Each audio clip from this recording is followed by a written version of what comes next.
मोनू, उठो। बताओ क्या होगा इस क्वेश्चन का आंसर। वो टीचर, वो इसका आंसर। क्या वो कर रहे हो? मैंने अभी पूरी क्लास को इस क्वेश्चन का आंसर बताया है। पता नहीं क्लास में रहते हुए भी तुम्हारा ध्यान कहाँ रहता है। कभी मेरी बात को ध्यान से नहीं सुनते। Sorry teacher.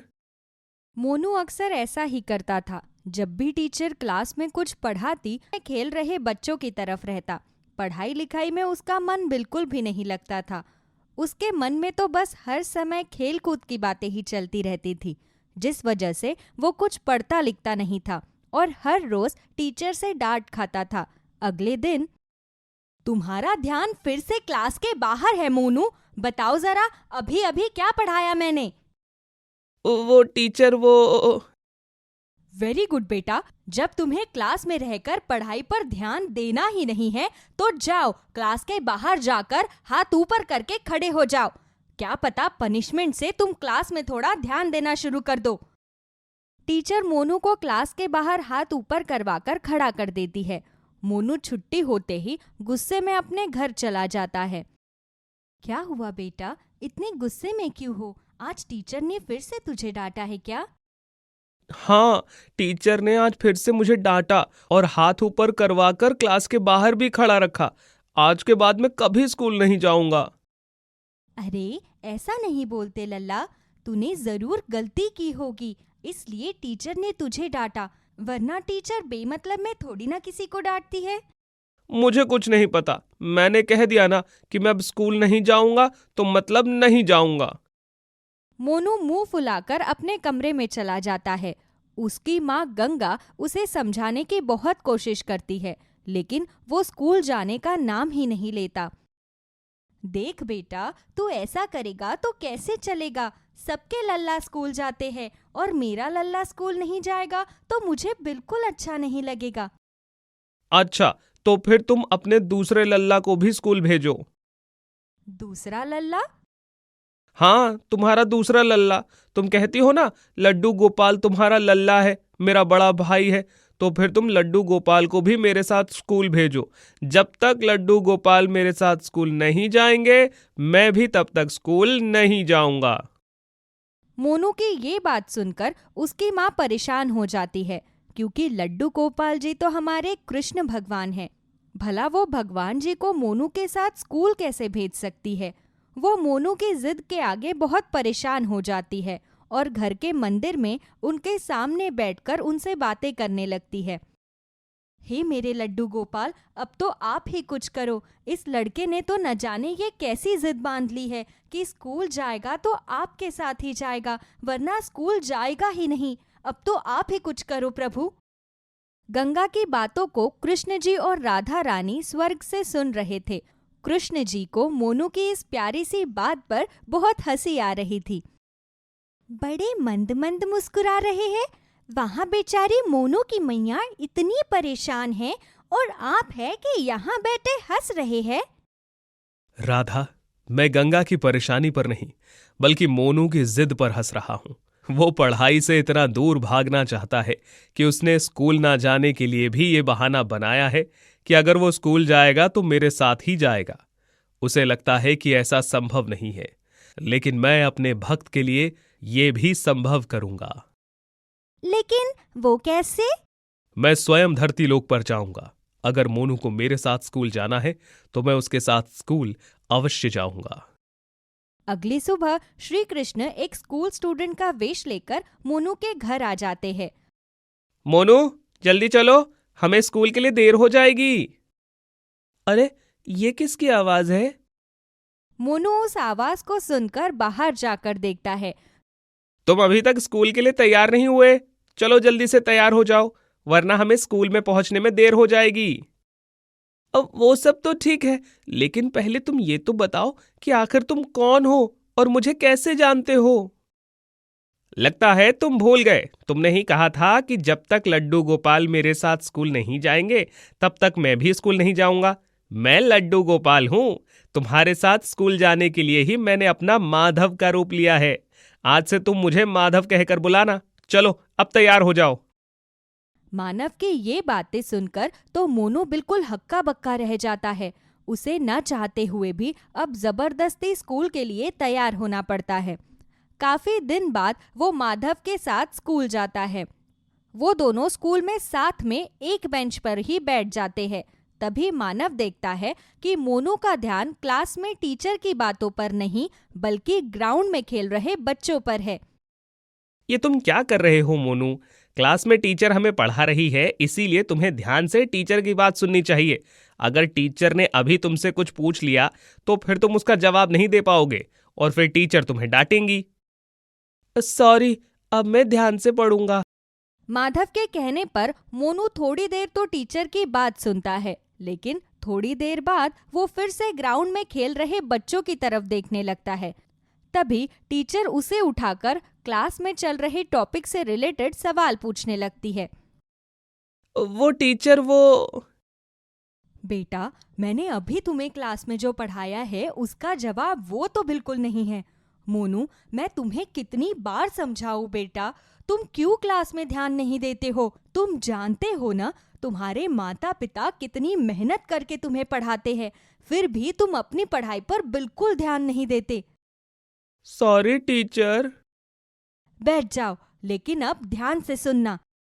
मोनू, तुम्हारी टीचर भी तुम्हारी कितनी चिंता करती है। वो तुम्हारा भला चाहती है, इसीलिए तुम्हें डांटती है। मैं समझता हूं कि तुम्हें खेलना कूदना बहुत पसंद है, लेकिन हर चीज का अपना समय होता है।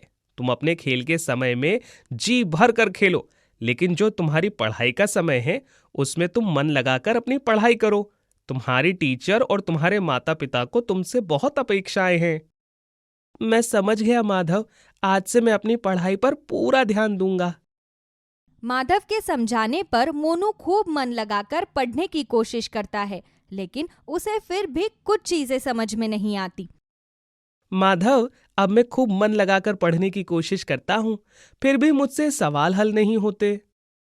कोई बात नहीं मोनू, कुछ चीजें थोड़ी कठिन होती हैं, लेकिन अगर हम उनका निरंतर अभ्यास करें तो कुछ समय बाद वही हमारे लिए सरल हो जाती हैं।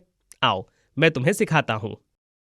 माधव मोनू को पढ़ाने लगता है। माधव के समझाने से मोनू भी मुश्किल सवालों को अच्छी तरह समझने लगता है। कुछ समय बाद उनकी परीक्षा होती है, तो मोनू एग्जाम में बहुत अच्छे नंबर लेकर आता है। अरे वाह मोनू, इस बार तो तुम्हारे नंबर बहुत अच्छे आए हैं। तुम्हारे इस परिणाम से मैं बहुत खुश हूँ। इसी तरह मेहनत करते रहो। परीक्षा खत्म होने के बाद राधा रानी कृष्ण जी के वापस लौटने का इंतजार करती है, लेकिन कृष्ण जी की दोस्ती तो मोनू से इतनी गहरी हो जाती है कि वो पृथ्वी लोक से अपने धाम वापस जाना ही भूल जाते हैं। मोनू की परीक्षा तो समाप्त हो गई। अब तो इतना समय बीत गया, लेकिन कान्हा तो अभी तक लौटकर ही नहीं आए। इतने दिन तक कृष्ण जी से दूर रहने के कारण राधा रानी को उनकी याद सताने लगती है। लगता है अब तो मुझे ही कान्हा को लेने पृथ्वीलोक पर जाना होगा।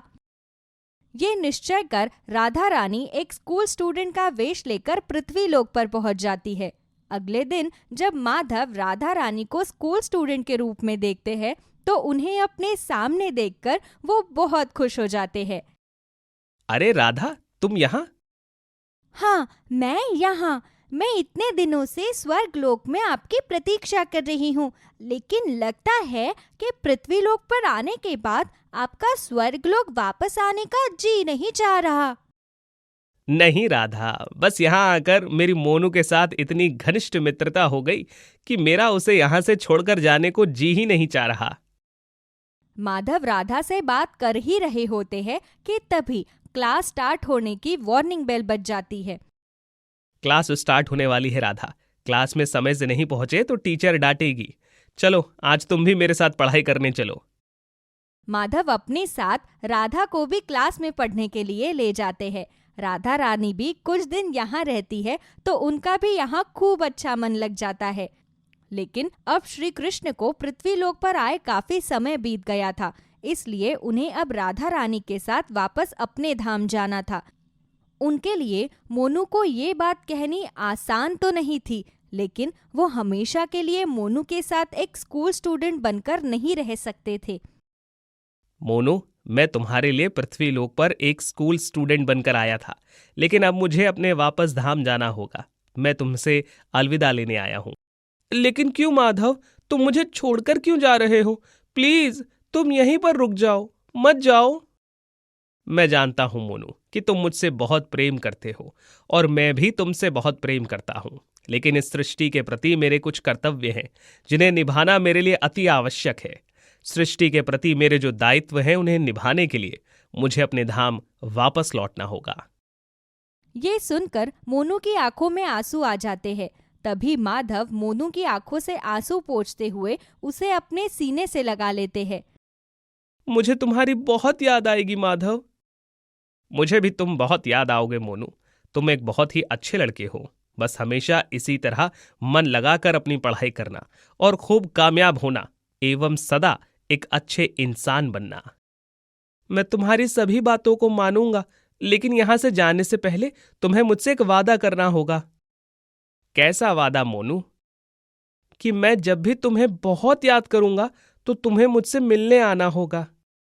मैं तुमसे वादा करता हूं मोनू कि तुम जब भी मुझे याद करोगे मैं तुमसे मिलने जरूर आऊंगा। इतना कहकर माधव राधा रानी के साथ अपने धाम लौट जाते हैं। लेकिन मोनू माधव की बताई हुई एक एक बात को हमेशा याद रखता है और खूब मेहनत से पढ़ लिख कर खूब कामयाब इंसान बनता है। मणिलाल एक गरीब लकड़हारा था। उसके परिवार में उसकी पत्नी सिंदूरी और बेटी जूही थी। मणिलाल दूर जंगल में लकड़ी काटने जाता और उन्हें बेचकर अपना जीवन यापन करता रहता था। उसकी आमदनी इतनी नहीं थी कि वो अपने परिवार को सारी सुख सुविधाएं दे सके। वो लकड़ी काटने के साथ साथ उन लकड़ियों के कुछ खिलौने भी बनाता था। यदा कदा कोई उसके उन खिलौनों को खरीदता। आप इतनी मेहनत करते हो, फिर भी आमदनी ना के बराबर ही है। अगले महीने मेरी बहन की शादी है। अब समझ नहीं आ रहा उसके लिए क्या लूं, और कुछ हमारे भी कई खर्चे हैं। मैं क्या करूं सिंदूरी, लोगों ने जब से गैस स्टोव जलाने शुरू कर दिए हैं लकड़ी कोई खरीदता ही नहीं। मैं सोच रहा हूं कि कोई और काम धंधा ढूंढ लूं, पर फिर सोचता हूं मेरे तो पुरखों तक ने यही काम किया है। मैं अब क्या काम करूं? काम तो हमें कोई और देखना ही पड़ेगा जी। अभी तो जूही छोटी है, 2-3 साल बाद इसको स्कूल में भी डालना होगा। तब क्या करेंगे? चलो, अभी तो मैं जंगल से लकड़ियां काटने जा रहा हूं, सोच लूंगा वहां पर काम करते करते। मणिलाल अपनी कुल्हाड़ी उठाकर जंगल की तरफ निकल जाता है। सिंदूरी अपने घर के कामकाज करके जमा किए हुए कुछ पैसे गिनने बैठ जाती है। ये तो कुछ भी पैसे नहीं जुड़े, मैं क्या करूं? माँ को मना कर देती हूँ कि शादी में नहीं आ पाऊंगी, पर माँ बुरा मान गई तो? हे भगवान, अब तू ही कोई रास्ता दिखा। अब वहाँ पर जाकर मैं क्या बताऊंगी कि मेरे पास इतने भी पैसे नहीं हैं कि मैं अच्छे कपड़े खरीद सकूं। तभी पड़ोस की एक भाभी उसके पास आती है। अरे सिंदूरी, मनीलाल भैया घर पर हैं क्या? नहीं, तुम लेट हो गई। वो अभी थोड़ी देर पहले ही जंगल की तरफ निकले हैं। कुछ काम है तो मुझे बता दो। अरे तुम्हें याद है, मैंने भैया से पिछले साल एक लकड़ी का घोड़ा बनवाया था। मेरे भाई का बेटा बड़ी जिद कर रहा है वैसा ही घोड़ा लेने की। पूरी मार्केट घूम कर आ गई हूँ, पर वैसा घोड़ा नहीं मिला। सोचा भैया से एक और बनवा लूँ। इसमें सोचने वाली क्या बात है, शाम को वो आ जाएंगे। मैं उनको बता दूंगी जैसा तुम्हें घोड़ा चाहिए बता देना, वो बना देंगे। हाँ, ये भी ठीक रहेगा। चलो ठीक है, मैं शाम को एक बार और आ जाती हूँ। आपका घर है भाभी, कभी भी आओ। ऐसा बोलकर भाभी वहां से चली जाती हैं। सिंदूरी जूही को गोद में लेकर खिलाने लगती है। चलो, एक खिलौना ही बिकेगा तो कुछ पैसे आ जाएंगे। शाम को उनके आते ही उन्हें ये बात बता दूंगी। शाम को मणिलाल लकड़ी बेचकर घर आता है और मुंह धोने के बाद, कितनी मेहनत से पूरा दिन लकड़ियां काटता हूँ और बाजार में जाकर दाम तनिक भी नहीं मिलते। दिल बिल्कुल खट्टा हो जाता है, कोई मेहनत नहीं देखता। फिक्र क्यों करते हो, सब ठीक हो जाएगा। हाँ सुनो, याद आया, वो पास वाली भाभी को अपने भाई के बेटे के लिए घोड़ा बनवाना है। वह तो मैं बना दूंगा, पर पड़ोस का मामला है, पैसे इतने नहीं मिलते। पर मैंने तो भाभी से बोल दिया कि आप बना दोगे। चल, तूने बोल दिया है तो फिर मैं बना ही दूंगा। कितना बड़ा बनाना है? अरे भाभी, अभी मैं आप ही की बात कर रही थी। ये आ गए हैं, बता दो आपको कितना बड़ा घोड़ा चाहिए। कैसे हो मणिलाल भैया? मैं ठीक हूँ भाभी, आप सुनाओ। सिंदूरी बता रही थी कि आपको एक लकड़ी का घोड़ा चाहिए। कितना बड़ा बना दूं? 6 साल का बच्चा है, उसी हिसाब से बना लेना कि उसके पैर घोड़े को चला भी सके। ठीक है भाभी, बना दूंगा। कब चाहिए? परसों मेरा भाई आने वाला है, तो उसी हिसाब से बना लेना। और ये 100 रुपये एडवांस देकर जा रही हूँ। ये घोड़ा छोटा था, उसके आपने 300 लिए थे। इसका बता दो कितना लोगे? आप मुझे 500 रुपये दे देना। चलो ठीक है भैया, अब मैं चलती हूँ। और ऐसा बोलकर वो वहाँ से चली जाती है। आपने 500 क्यों बोले? कम से कम 600 से 700 मांगते। अगर इतने मांगता तो वो घोड़ा नहीं बनवाती। पड़ोस का मामला है, थोड़ा कम ज्यादा करना ही पड़ता है।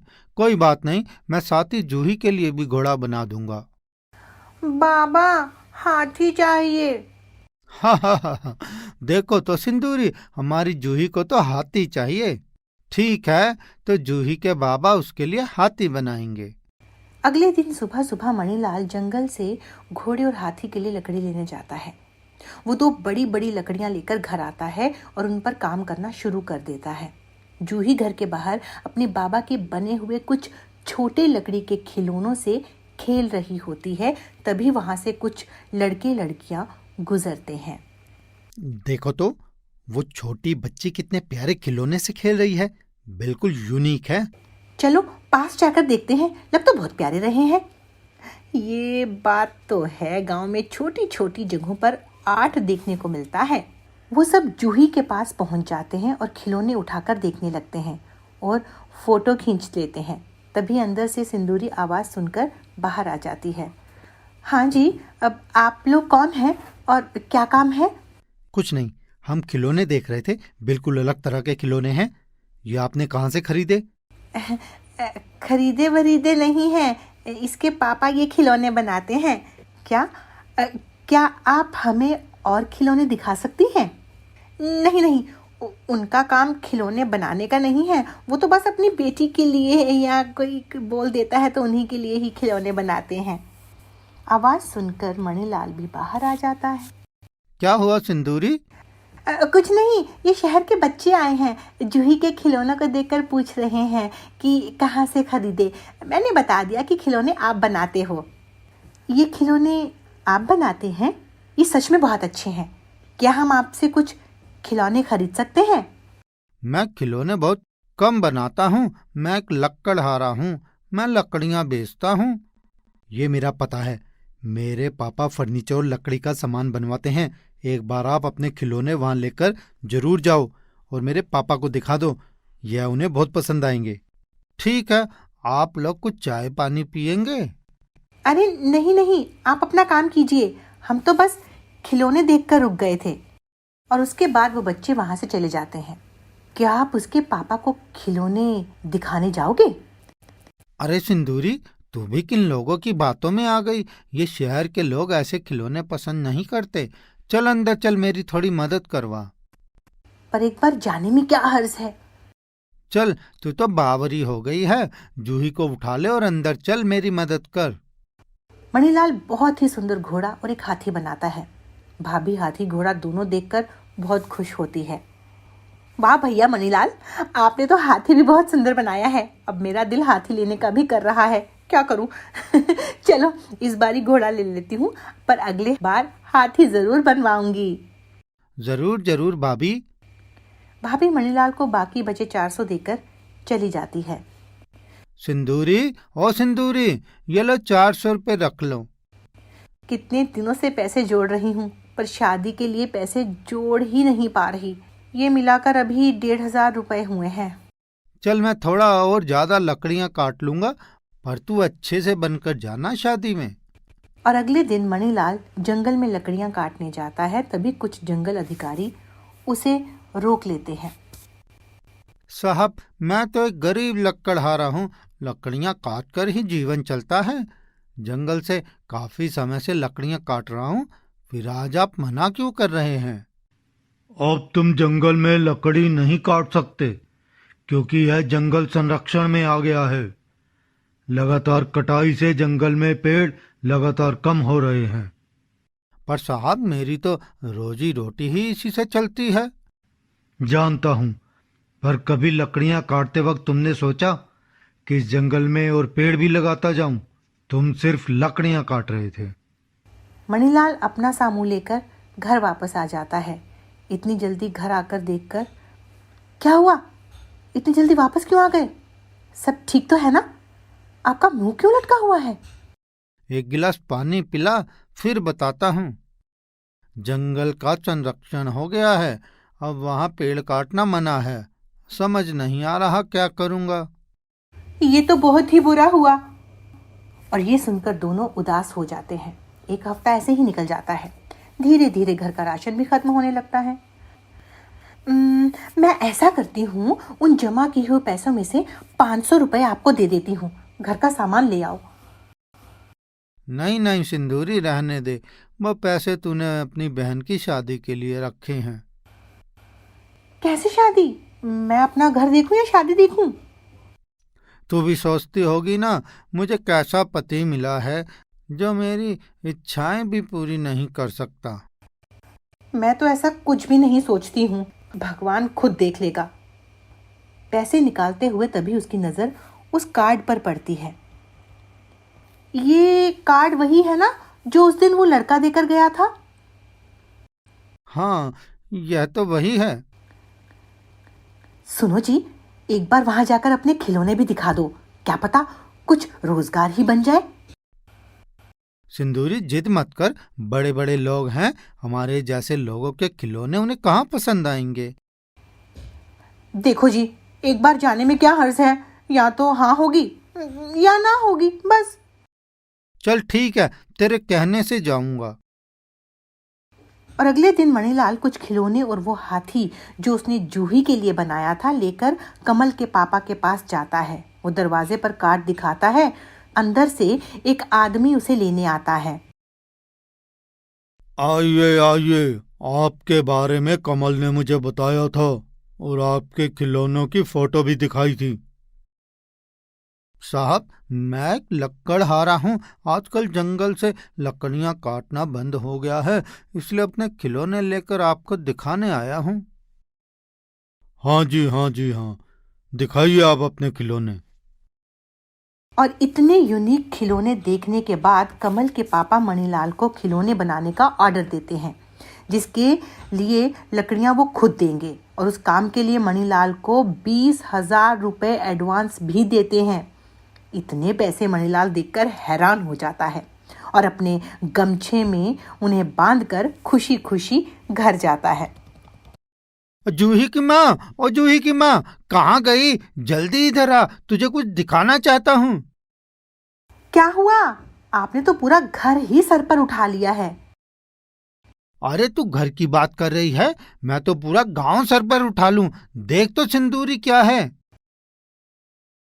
और वो गमछा सिंदूरी के हाथ पर रख देता है। सिंदूरी गमछे को खोलती है और उसमें पैसे देखकर खुशी से रो पड़ती है। इतने पैसे कहाँ से आए? वहीं से जहां तूने मुझे भेजा था। अरे वो बहुत बड़े सेठ हैं, बहुत बड़ा कारोबार है उनका, देश में ही नहीं विदेश में भी। और पता है, उन्हें मेरे खिलौने बहुत अच्छे लगे और उन्होंने मुझे खिलौने बनाने का ऑर्डर दिया है। और ये देख, 20,000 रुपये एडवांस। भगवान, तूने मेरी सुन ली। हाँ सिंदूरी, तेरे विश्वास के कारण ही मेरा नसीब बदल पाया है। अब तू आराम से अपनी बहन की शादी में जा। सेठ ने बोला है वो मुझे हर महीने बहुत सारा काम देगा।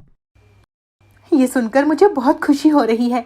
अब हम अच्छे से सुकून से अपनी बेटी को भी पढ़ा सकेंगे। हाँ सिंदूरी, मैं बहुत मेहनत करूंगा। तुम दोनों के लिए मुझे बहुत कुछ करना है अभी। और फिर मणिलाल खिलौने बनाने का काम शुरू कर देता है। कमल के पापा को उसका काम बहुत पसंद आता है और वो उसे नए नए ऑर्डर देता रहता है। इस तरह एक गरीब लकड़हारे की किस्मत बदल जाती है। मणिलाल अपनी फैमिली के साथ बड़ा खुश रहता है।